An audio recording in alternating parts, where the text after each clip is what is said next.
Shalom, selamat pagi saudara-saudara. Apa kabar saudara hari ini? Saya percaya saudara ada dalam sukacita Tuhan. Marilah kita berdoa, membaca dan merenungkan firman Tuhan sebelum kita beraktivitas hari ini. Mari kita berdoa. Tuhan Yesus yang baik, terima kasih Tuhan untuk hari yang baru yang Tuhan Yesus sudah sediakan bagi kami. Kami bersyukur untuk kesempatan menikmati kehidupan di hari ini. Kami percaya Tuhan Yesus akan menyertai kami. Kiranya kebenaran firman Tuhan hari ini akan menerangi langkah hidup kami. Terima kasih Tuhan Yesus, terpujilah nama Tuhan. Dalam nama Tuhan Yesus Kristus kami berdoa dan mengucap syukur. Amin. Saudara-saudara, pembacaan firman Tuhan pagi hari ini terambil dari kitab Ayub pasal 2 ayat yang ke-10. Marilah kita membaca bersama-sama. Tetapi jawab Ayub kepadanya, "Engkau berbicara seperti perempuan gila. Apakah kita mau menerima yang baik dari Allah, tetapi tidak mau menerima yang buruk?" Dalam kesemuanya itu, Ayub tidak berbuat dosa dengan bibirnya. Saudara-saudara, judul renungan kita pagi hari ini, kesiapan mental. Saudara-saudara, kehidupan kita ini adalah kehidupan yang penuh warna. Kadang-kadang kita ada dalam keadaan suka, kadang-kadang ada juga dalam keadaan duka. Kita ada dalam situasi senang, tapi ada juga saatnya kita dalam keadaan sedih. Saudaraku yang dikasihi oleh Tuhan, dalam keadaan senang, dalam keadaan suka, kita akan mampu tertawa, kita akan mampu bersyukur, kita akan mampu bersukacita dan memiliki semangat. Nah, bagaimana ketika kita ada dalam keadaan yang tidak menyenangkan, dalam situasi buruk, dan juga ada dalam sebuah tragedi? Nah, saudara-saudaraku yang dikasihi oleh Tuhan, menghadapi situasi yang buruk dibutuhkan iman dan juga kesiapan mental yang kuat. Saudara-saudara, kita belajar dari kisah Ayub yang dicatat oleh Alkitab. Saudaraku yang dikasihi oleh Tuhan, Ayub adalah seorang konglomerat yang kaya raya, tetapi kekayaannya musnah, hilang seketika. Ayub adalah seorang ayah yang berbahagia karena memiliki 10 anak yang hebat, tetapi seketika anak-anaknya meninggal dunia. Ayub juga adalah seorang suami yang berbahagia karena memiliki seorang istri, tetapi saudara-saudara, istri yang diharapkan untuk mendukungnya justru merongrongnya dengan mencelanya, supaya Ayub juga mengutuki Tuhan. Saudaraku yang dikasihi oleh Tuhan, Ayub adalah seorang pria yang sehat, tetapi seketika harus kehilangan kesehatannya. Dia harus mengalami satu penyakit yang membuat seluruh tubuhnya, fisiknya menjadi busuk dan susah dikenali.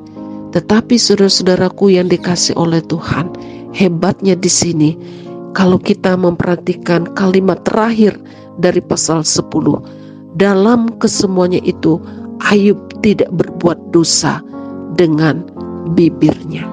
Saudaraku yang dikasihi oleh Tuhan, apa yang membuat Ayub sedemikian hebatnya menghadapi tragedi yang sangat menyakitkan yang menimpa dirinya? Saudaraku yang dikasihi oleh Tuhan, Ayub memiliki mental yang kuat karena Ayub adalah orang yang saleh dan takut akan Tuhan. Saudaraku yang dikasihi oleh Tuhan, orang yang hidup takut akan Tuhan sudah bisa dipastikan juga akan memiliki mental yang hebat dalam menghadapi proses hidup yang diizinkan oleh Tuhan.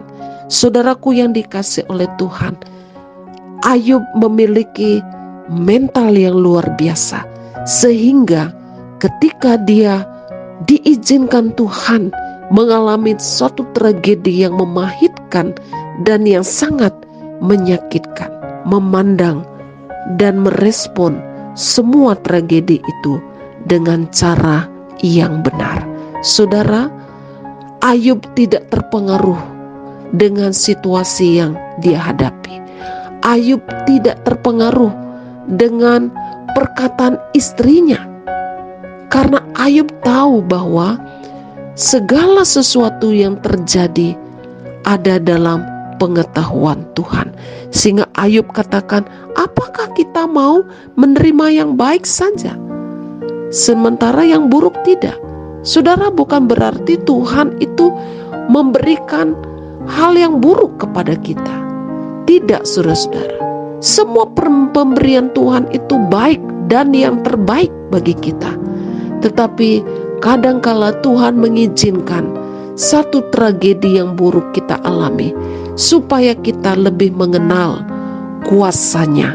Saudaraku yang dikasihi oleh Tuhan, kesiapan mental yang baik dan yang benar yang dimiliki oleh Ayub membuat Ayub tidak mempersalahkan Tuhan dengan apa yang terjadi pada dirinya. Saudaraku yang dikasihi oleh Tuhan Yesus Kristus, Ayub tahu bahwa Allah turut bekerja dalam segala sesuatu untuk mendatangkan kebaikan. Jadi saudara-saudaraku yang dikasihi oleh Tuhan, jika kita memiliki iman yang kuat dan mental yang hebat, ketika kita diizinkan Tuhan ada dalam situasi yang sulit, situasi yang buruk atau dalam suatu tragedi, maka kita tidak akan menyalahkan Tuhan. Mari kita belajar dari pengalaman Ayub yang telah dicatat oleh Alkitab. Ayub tidak mempersalahkan Tuhan. Ayub tetap kuat dan tetap percaya kepada Tuhan, karena Ayub memiliki mental yang kuat, yang siap menghadapi yang baik dari Tuhan maupun siap menghadapi yang buruk. Jadi saudara-saudaraku yang dikasihi oleh Tuhan, dalam perjalanan hidup kita ini kita harus ingat bahwa Tuhan turut bekerja dalam segala sesuatu untuk mendatangkan kebaikan. Tuhan bisa memakai berkat, kebaikan, sukacita supaya kita lebih mengenal Tuhan. Dan Tuhan juga bisa memakai kesulitan, kebangkrutan, tragedi, duka untuk kita lebih kuat dan lebih mengenal kuasa-Nya. Jadi jangan kita pernah menyalahkan Tuhan, karena Tuhan tidak pernah salah. Tuhan selalu memberikan yang terbaik bagi kita. Saudara-saudaraku yang dikasihi oleh Tuhan, apakah saat ini saudara ada dalam posisi seperti Ayub? Mungkin saudara telah kehilangan jabatanmu, saudara telah kehilangan hartamu, saudara telah kehilangan anak-anakmu, saudara telah ditinggalkan oleh pasanganmu. Saudara, milikilah kesiapan mental yang kuat, iman yang kuat seperti Ayub, sehingga kita tidak akan menyalahkan Tuhan, tetapi kita akan tetap mampu bersyukur kepada Tuhan, karena Tuhan turut bekerja dalam segala sesuatu, baik dalam suka maupun duka. Saudara, lihatlah ketika kita sungguh-sungguh berserah kepada Tuhan dan tetap percaya akan kuasa Tuhan di tengah-tengah kesulitan dan keterpurukan kita, Tuhan akan memulihkan kita. Jika Tuhan telah memulihkan Ayub, maka Tuhan juga pasti akan memulihkan kita. Jika Tuhan telah mengembalikan apa yang diambil dari Ayub, maka Tuhan juga akan mengembalikan apa yang telah diambil dari kita. Karena Tuhan kita tidak berubah, kuasa-Nya dahulu, sekarang, bahkan sampai selama-lamanya. Jadi saudara-saudara, dalam menjalani kehidupan kita sebagai anak-anak Tuhan, milikilah iman yang kuat, percaya kepada Tuhan, dan juga kesiapan mental dalam menghadapi kehidupan ini. Tuhan Yesus menolong kita melakukan firman-Nya. Amin. Mari kita berdoa. Terima kasih Tuhan untuk firman-Mu pagi hari ini. Terima kasih Tuhan mengizinkan suka dan duka dalam hidup kami. Tuhanlah memberikan berkat yang terbaik bagi kami, supaya kami semakin mengenal Engkau dan kuasa-Mu dalam hidup kami. Terpujilah nama-Mu ya Tuhan. Pagi hari ini hamba berdoa, menyerahkan seluruh kehidupan jemaat GKO Solo Fide Sentani, dan juga saudara-saudara kami yang sudah dengan setia ambil bagian dalam renungan setiap pagi. Ya Tuhan, kiranya Tuhan akan menolong kami, memberkati apa yang kami kerjakan di awal minggu yang baru ini. Berkatilah usaha kami, anak-anak kami, rumah tangga kami, dan juga dalam setiap tugas pelayanan kami. Terima kasih Bapa di sorga.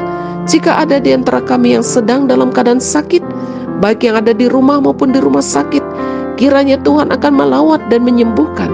Mereka yang saat ini ada dalam pergumulan yang berat, Tuhan akan memberikan kekuatan iman dan jalan keluar dalam setiap persoalan hidup mereka.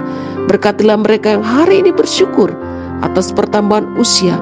Tuhan akan limpahkan dengan panjang umur, damai sejahtera dan sukacita.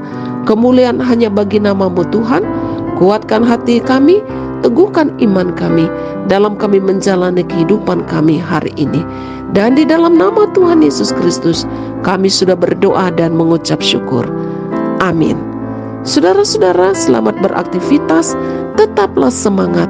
Percayalah Tuhan Yesus beserta dengan kita. Jika saudara diberkati oleh firman Tuhan ini, bagikanlah kepada keluarga, saudara, sahabat, dan juga teman. Tuhan Yesus memberkati. Shalom.